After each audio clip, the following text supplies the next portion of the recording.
जिस प्रकार आग का स्वभाव होता है जलाना, पानी का स्वभाव होता है गीला करना, उसी प्रकार मन का स्वभाव होता है हमेशा भरे रहना।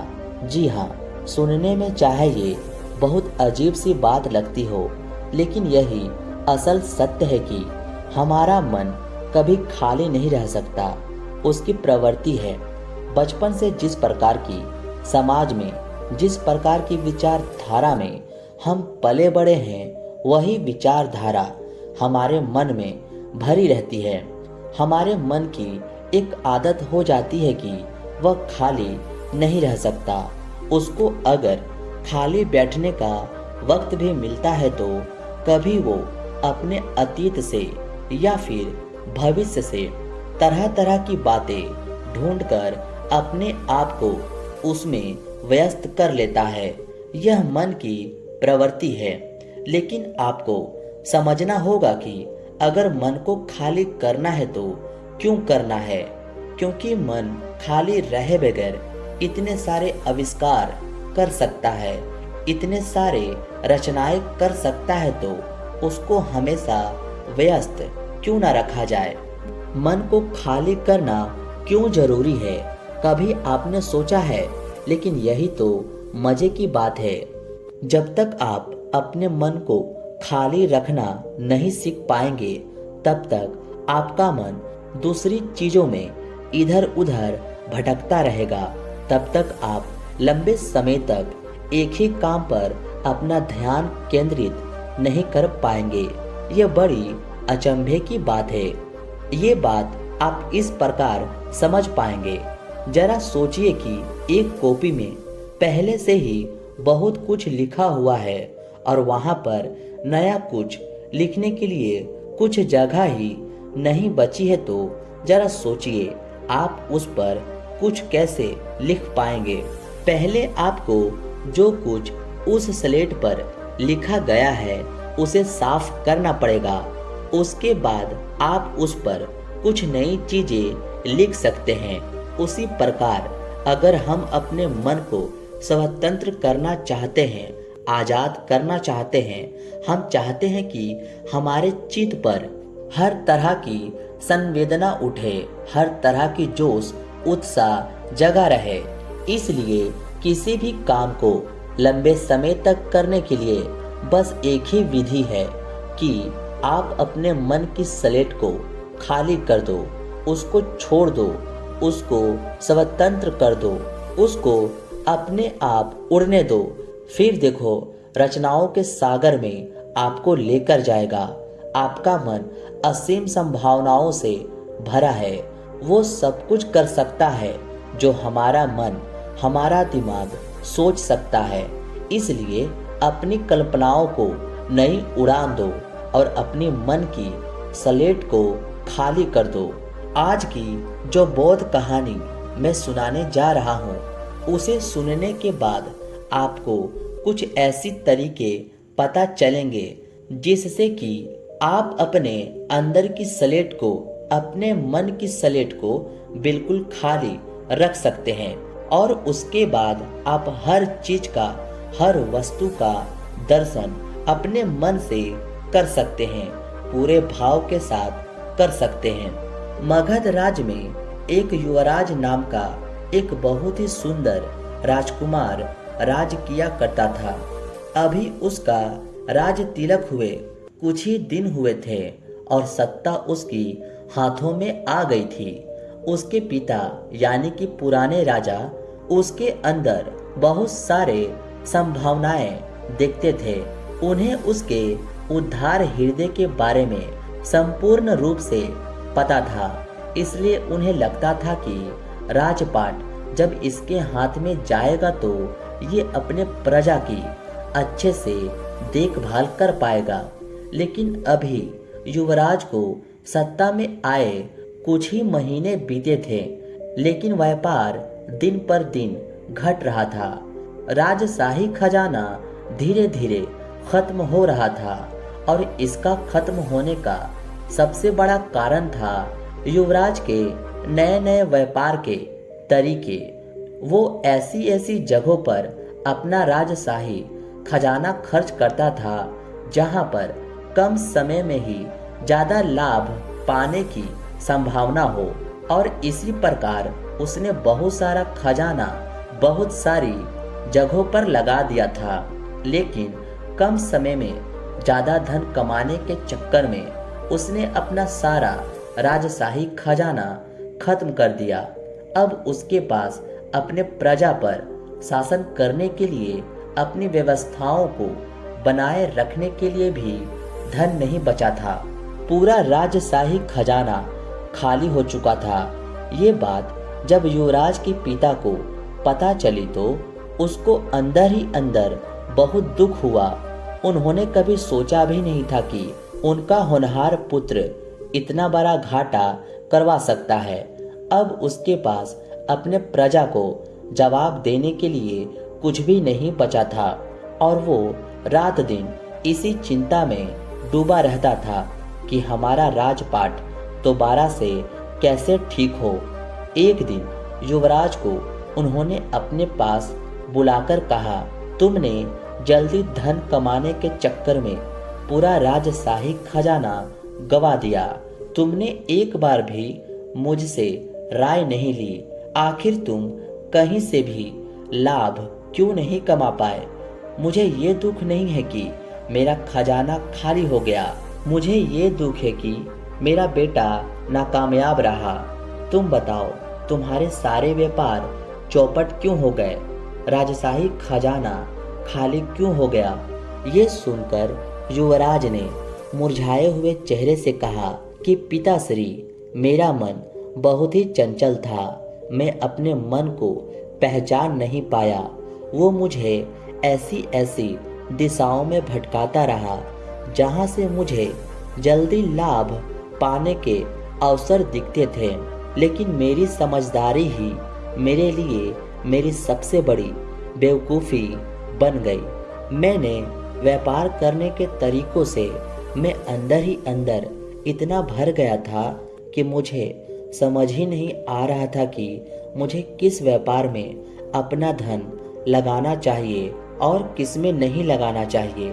और जब तक मुझे पता चला तब तक बहुत देर हो चुकी थी। कृपया करके मेरा मार्गदर्शन कीजिए ताकि मैं अपनी व्यवस्थाओं को, अपनी की गई गलतियों को फिर से सुधार सकूं, फिर से एक नया राज व्यवस्थित कर सकूं। ये सुनकर उसके पिता ने कहा कि बेटा, मैं जवानी में एक बौद्ध भिक्षु के पास जाया करता था जो मुझे जीवन जीने के लिए बहुत से अच्छे अच्छे मार्ग दिखाता था, अच्छे अच्छे सलाह देता था, जिसके चलते मैंने इतने साल जिम्मेदारी पूर्वक अपना राज संभाला। अब वक्त तुम्हारा है, तुम भी उस बौद्ध भिक्षु के पास जाओ। उसकी उम्र तकरीबन 250 साल की हो चुकी है और वो हर किसी से नहीं मिलते। तुम जाकर उनसे मिलो, उनसे कुछ ज्ञान लो ताकि तुम अपने जीवन काल में अच्छा शासन कर पाओ। ये सुनकर उसने अपने पिता से पूछा कि पिताश्री, आपने यह बात पहले क्यों नहीं बताई? यह सुनकर उसके पिता ने कहा, बेटा, बात उसी वक्त बताई जाती है जब बात बताने का वक्त आता है।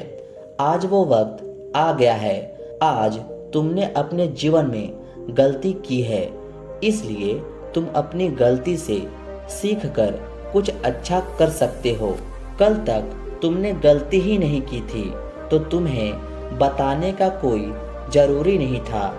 जाओ, वो बौद्ध भिक्षु ऊंची चोटियों पर मिलेगा, तुम वहां जाकर ज्ञान ग्रहण करके आओ।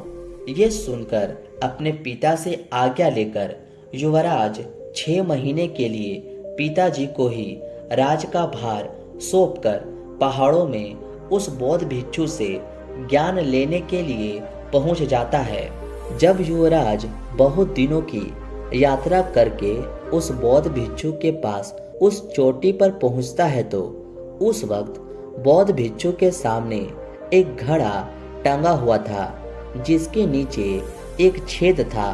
पानी उस छेद में से नीचे लगातार गिर रहा था और ऊपर से एक नल के माध्यम से लगातार पानी उस घड़े में गिर भी रहा था, जिससे ना तो वो घड़ा खाली हो पा रहा था और ना ही भर पा रहा था। ये पूरा दृश्य युवराज वहां पर पहुंचकर देख रहा था। आखिर में युवराज से जब रहा नहीं गया तो वह बौद्ध भिक्षु के पास जाकर उनको प्रणाम करके उनसे पूछता है कि महात्मन, मैं बहुत देर से आपको देख रहा हूँ। आप उस घड़े को लगातार देख रहे हैं। क्या आप मुझे बता सकते हैं कि इतने गौर से आप क्या देख रहे हैं? ये सुनकर वो बौद्ध भिक्षु मुस्कुराते हुए उत्तर देते हैं कि भत्ते, जीवन में अंधकार का सबसे बड़ा कारण क्या होता है? सबसे बड़ा कारण होता है तरह तरह के बोझ जिसके नीचे हमारा दिल दबा हुआ है। वो सिसक रहा है, वो करहा रहा है। तरह तरह की चीजें, तरह तरह की जिम्मेदारियां, तरह तरह के लोग, सबको झेलना, जबरदस्ती दुनिया के अनुसार दिखावा करना, सारी चीजों का मूल्य तो यही है। हम अपने अस्तित्व में बने ही नहीं रह पाते। हमारा मन इधर उधर से व्यर्थ की चीजें पकड़ पकड़ कर उसके बोझ के नीचे दब चुका है और उसके अंदर रोशनी का प्रकाश जाने के लिए कोई जगह ही नहीं बची है। इसलिए मन के दुखों को और मन की चंचलता को दूर करने का एकमात्र उपाय है कि अपने मन को खाली कर दो। ये सुनकर युवराज ने उत्सुकता से पूछा कि महात्मा, ये तो हमने भी सुना है कि मन को खाली करने से एक अद्भुत आनंद की प्राप्ति होती है, लेकिन मन को खाली कर पाना कोई मजाक थोड़ी है। आप लोग इतनी तपस्या करते हो, इतनी साधनाएं करते हो, तो शायद आप अपने मन को खाली रख पाते हो। लेकिन जो इंसान घर गृहस्थी वाला है वो अपने मन को किस प्रकार खाली कर पाएगा, क्योंकि उसको तो अपनी जिम्मेदारियों का निवारण करना ही होगा। उसे तो अपने मन में तरह तरह की बातें याद रखनी ही पड़ेगी, जिसके कारण वह समाज में रह सके, अपने बीबी बच्चों का पेट पाल सके। इसका उत्तर देते हुए वो बौद्ध भिक्षु बड़े ही शांत तरीके से उठकर वहां पर के आसपास फूलों के पास घूमने लगते हैं और कहते हैं कि मन को खाली करने का मतलब ये नहीं है कि हम अपनी जिम्मेदारियों को छोड़ दें, हम अपनी जिम्मेदारियों को भूल जाएं। नहीं, मन को खाली करने का मतलब होता है हम अपनी जिम्मेदारियों के साथ अपने मन को समझें और व्यर्थ का बोझ, व्यर्थ की चीजें अपने चित्त पर पड़ने ना दे, जिससे हमारा चित्त हमेशा निर्मल बना रहे। अपने मन को खाली करने का मैं तुम्हें 5 तरीके बताता हूँ, जो तुम अपने जिम्मेदारियों का निवारण करते हुए कम समय में अपने मन का खालीपन अनुभव कर सकते हो। सबसे पहले, हमारे मन की सभी प्रक्रियाएं हमारी सांसों के साथ जुड़ी होती है। हमारी सांसें ही निर्धारित करती है कि हम किस तरीके से व्यवहार करेंगे, और जब हम अपनी सांसों की व्यवस्था तोड़ते हैं, जब हम उसे उतार चढ़ाव करते हैं, तो हमारी पुरानी आदत और हमारा चित्त एकदम खाली होने लगता है। पूरा बोझ उस पर से हटने लगता है। जैसे कि तुम कोई ऐसा व्यायाम कर सकते हो जिससे कि तुम्हारी सांसें उभलने लगे, तुम्हारी सांसों के चलने का कोई क्रम ही न बचे। और उस वक्त जब तुम्हारी सांसें उभलने लगती है तो तुम्हारे चित्त के सारे विचार एकदम खाली हो जाते हैं। और यही रहस्य है, जब भी तुम्हारी सांसें कोई भी व्यायाम, जैसे कि तुम कुछ दूर बहुत तेजी के साथ दौड़ सकते हो, जिससे तुम्हारी सांसें बहुत तेजी से ऊपर नीचे होने लगे, या फिर कोई नाच गाना इत्यादि भी तुम कर सकते हो, जिससे तुम्हारी सांसों की व्यवस्था, तुम्हारी सांसों का क्रम टूटने लगे। मन को खाली करने के लिए दूसरी बात समझने की यह होती है कि हम अनजान लोगों के साथ बातचीत करने की कोशिश करें। आपको लगता होगा कि मन को खाली करने के लिए अजनबी लोगों से बात करने का क्या मतलब बनता है, लेकिन यह बात समझने की होती है कि जब हम अजनबी लोगों से बातचीत करते हैं तो हमारे मन का भय, हमारा खुद को आकलन करने का नजरिया, वो सब टूटता है। हम अक्सर किसी अजनबी आदमी से इसीलिए बात नहीं करते कि पता नहीं वो क्या सोचेगा, मैं तो उसको जानता भी नहीं हूँ, मैं उससे ऐसी क्या बात करूँ। लेकिन जब आप पहली शुरुआत करते हैं बात करने की तो आप खुद का आकलन करने के बजाय सीधा मैदान में कूद पड़ते हो। इसी वजह से आदमी का जो जजिंग नेचर होता है, खुद को आकलन का एक नजरिया होता है, उसकी विचारधारा होती है, वो सब टूटती चली जाती है और मन खाली होने लगता है। इसके बाद तुम अपने मन को खाली करने के लिए बच्चों के साथ समय बिता सकते हो। बच्चों के साथ जब हम अपना समय व्यतीत करते हैं तो हम भी बच्चे ही हो जाते हैं। हमारा मन एक बच्चे की तरह निर्मल हो जाता है और इसीलिए अगर आप छोटे बच्चों के साथ अपना समय बिताते हैं तो उससे भी आपका मन खाली होने लगता है और एक बच्चे की तरह आपका मन निर्मल होने लगता है। आखिरी लेकिन सबसे जरूरी सूत्र मन को खाली करने के लिए जो मैं तुम्हें बता रहा हूँ उसे पूरे ध्यान से सुनना। ये कहते हुए वो बौद्ध भिक्षु ने कहा कि अपना जो भी काम तुम करते हो उसे पूरे जागरूकता के साथ करो, उसमें पूरा रम जाओ, उस काम को ही अपना सब कुछ मान लो।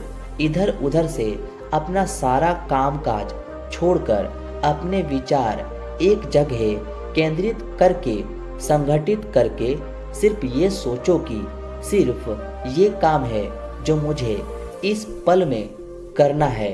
इसके अलावा दुनिया में कहीं भी कुछ भी हो रहा हो, हमें उससे कोई मतलब नहीं। हमें अपना पूरा विचार, पूरा मन उसी काम पर लगाना है, चाहे वो काम कितना भी छोटा क्यों ना हो। चाहे आप खाना खा रहे हो, चाहे आप पानी पी रहे हो, लेकिन एक बार में एक काम को करते हुए पूरे जागरूकता के साथ पूरे सम्मिलित होकर करो और इन्हीं जिम्मेदारियों का निर्वाह करते हुए पारिवारिक जीवन जीते हुए तुम अपने मन को एकदम खाली करना सीख सकते हो। आखिर में ये बात कहना चाहता हूँ कि हर दूसरे इंसान में मैं भी बसता हूँ। जी हाँ, मैं भी बसता हूँ दूसरे इंसान में। ये भाव, ये सोच, ये समझ जब आप पैदा कर लेंगे तो आपके जीवन से जितने भी आपके रिलेशनशिप या आपके संबंधों की वजह से आपके अंदर जो खटास पैदा होती है वो दूर हो जाएगी। क्योंकि जब हम दूसरे इंसान को देखते हैं और ये समझ पाते हैं कि वो जो कर रहा है तो शायद मैं भी उसकी जगह होता तो मैं भी यही कर रहा होता या फिर कुछ ऐसा ही होता, मतलब उस इंसान में मैं भी बसता हूँ। मेरी विचारधारा उससे मेल खाती है, मेरी विचारधारा उससे ज़्यादा अलग नहीं है। अगर वो परिस्थितियाँ मेरे साथ होती तो मैं भी ऐसा ही कर रहा होता। और जब आप ये समझ पैदा कर लेते हैं कि आप हर चीज में, हर मनुष्य में, हर प्राणी में, हर कण में, प्रकृति में, हर जगह आप खुद शामिल हो, हर चीज में आप हो, आप खुद बसते हो दूसरी चीजों में, तो आप ब्रह्मांड के उस रहस्य को जान पाते हो जिसे हम कहते हैं कि हम ब्रह्मास्म में, मतलब मैं ही ब्रह्मांड हूँ। तो दोस्तों, कैसी लगी ये कहानी कमेंट करके ज़रूर बताएं।